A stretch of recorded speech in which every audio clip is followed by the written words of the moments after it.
Today we're diving into the game Tony Hawk's Underground, released in 2003. It's known for shifting the franchise into a new direction, focusing on narrative and customization. What can you share about how the gameplay evolved from previous entries in the series? The major shift with Underground was the introduction of character customization. Instead of playing as professional skaters, players create their own characters. This allowed for a more personal connection to the game. Also, players could dismount their skateboard and explore on foot, adding a layer of exploration not seen in prior titles. That's interesting. It really seems to have expanded how players interact with the game world. Can you explain more about the plot and its significance? Absolutely. The plot follows a customizable protagonist and their friend Eric Sparrow, both aspiring to become professional skaters. It touches on themes of friendship, betrayal, and ambition, which resonate throughout the gameplay.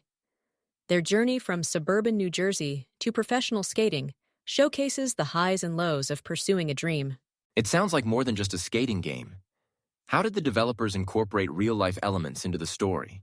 The developers consulted real professional skateboarders to share their experiences, which they wove into the narrative.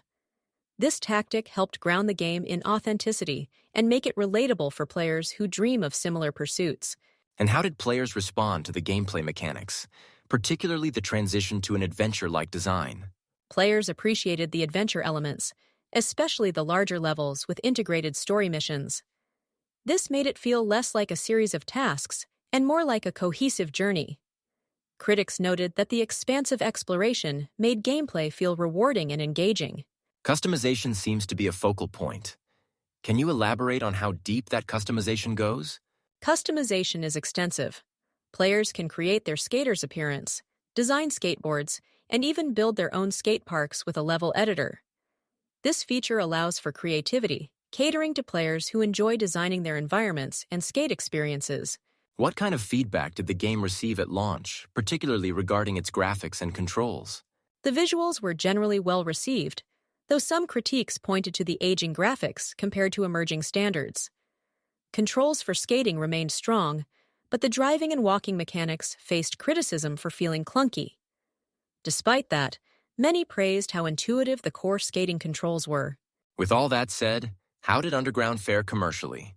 It was a commercial success, selling over 2 million copies in the US by 2007. Players across various platforms consistently ranked it among the top games. The success led to it winning several awards, including Best Sports Game at E3. Were there any standout features or multiplayer modes that contributed to its appeal?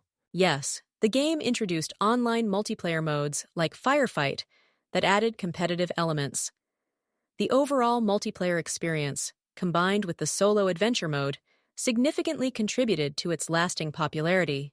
Looking back, how do you think Tony Hawk's Underground influenced future skateboarding games?